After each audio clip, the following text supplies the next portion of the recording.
wabarakatuh.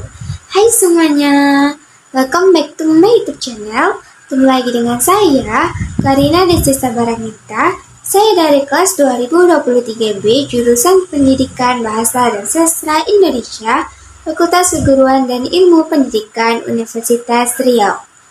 Di video kali ini, saya akan membahas tentang penerapan teori hierarki di dalam sebuah karya sastra, yaitu pada novel Laskar Pelangi karya Andrea Hirata. Setiap individu tentu memiliki keinginan yang harus dipenuhi di kehidupan sehari-hari. Kebutuhan ini tentu akan memicu motivasi seseorang individu untuk memenuhi hal itu.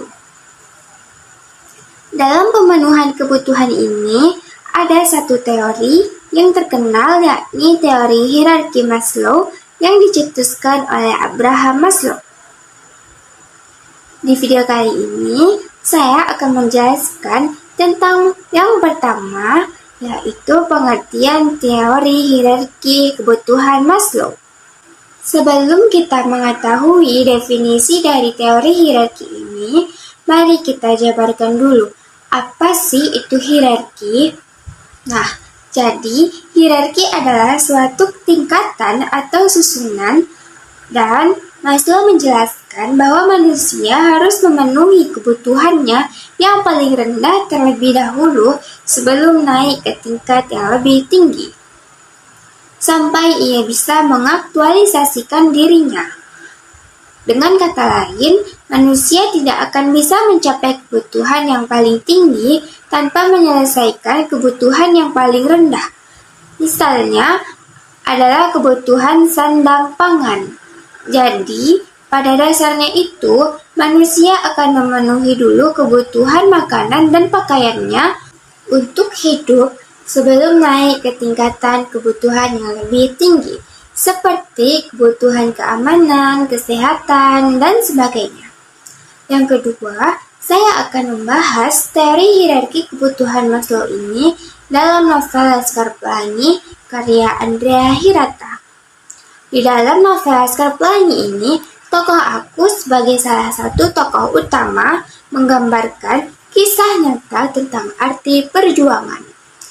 Tokoh aku di dalam novel ini digambarkan memiliki hierarki kebutuhan tingkatan paling atas, yakni aktualisasi diri. Hal ini terlihat dari perjuangan tokoh aku dalam memperjuangkan keinginannya untuk mengejar cita-citanya menjadi seorang penulis meskipun dalam keadaan yang susah. Kebutuhan Maslow yang pertama yaitu kebutuhan fisiologis.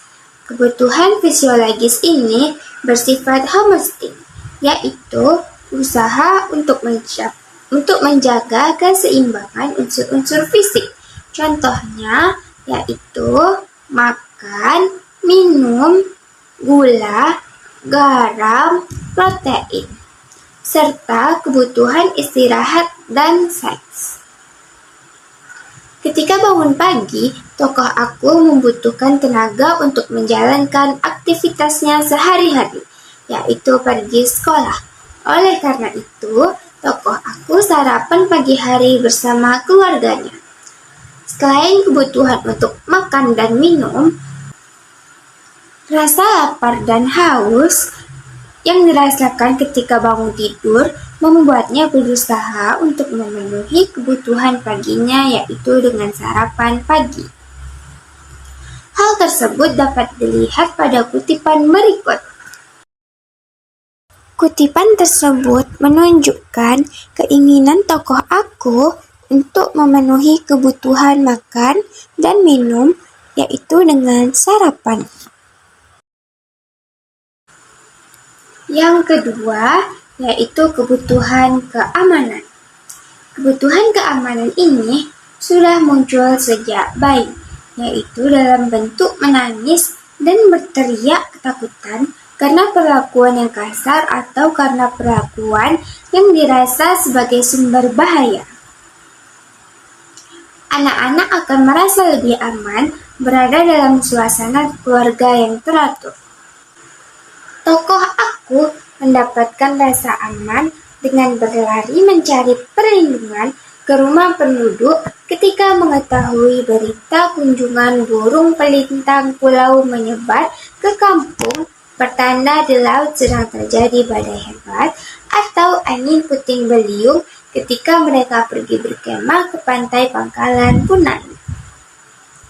Hal itu dapat diketahui dari kutipan berikut.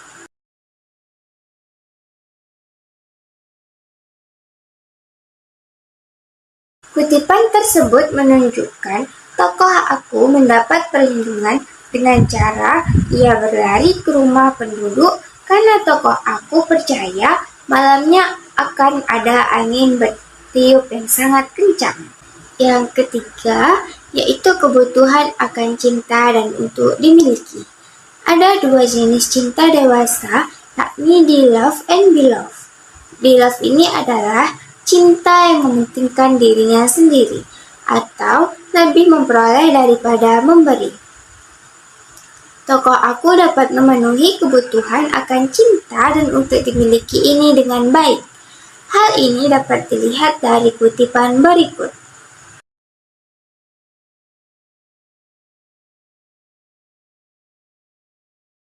Kutipan itu menunjukkan tokoh aku sedang bahagia karena sudah bisa bertemu dengan Aling di toko tempat mengambil kapur. Dengan rasa bahagianya itu, tokoh aku tidak mau pergi dari toko tersebut. Dan sepeda reot Pak Harvan yang aslinya biasa-biasa saja, tetapi tokoh aku melihat sepeda Pak Harvan seperti baru.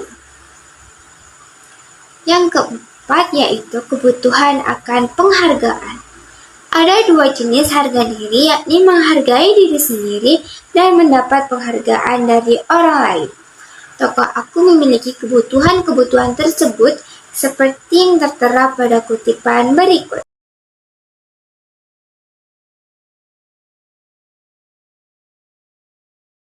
Berdasarkan kutipan di atas, menunjukkan bahwasannya tokoh aku telah memenuhi kebutuhan penghargaan, yaitu ketika salah satu sahabatnya maju ke depan kelas setelah tokoh aku dan sahabat-sahabatnya yang lain sudah maju ke depan kelas. Ketika itu, Mahar sudah berdiri di depan sahabat-sahabatnya, kemudian Mahar menundukkan kepala sebagai bentuk hormat kepadanya dan sahabat-sahabatnya lain ketika Mahar akan membawakan lagu yang berjudul Living on Jet Plane. Yang kelima, yaitu kebutuhan aktualisasi diri. Kebutuhan aktualisasi diri ini dapat dipandang sebagai kebutuhan tertinggi dari suatu hierarki kebutuhan. Kebutuhan aktualisasi tokoh aku sudah terpenuhi dengan baik. Aktualisasi diri tokoh aku antara lain yaitu mengamati realitas secara efisien, penerimaan atas diri sendiri, orang lain dan kodrat, spontan, sederhana, dan wajar, terpusat pada masalah, pemisahan diri dan kebutuhan privasi, kemandirian dan kebudayaan dan lingkungan, kesegaran dan apresiasi, pengalaman puncak atau mistik, minat sosial, hubungan antar pribadi, berkarakter demokratis, perbedaan antara sarana dan tujuan, rahasia humor yang filosofis, dan kreativitas dan penolakan enkulturasi.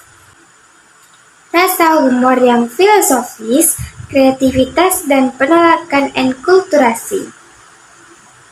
Nah, demikianlah penjelasan saya tentang penerapan teori hierarki di dalam karya sastra. Semoga apa yang saya sampaikan tadi dapat bermanfaat bagi kita semua.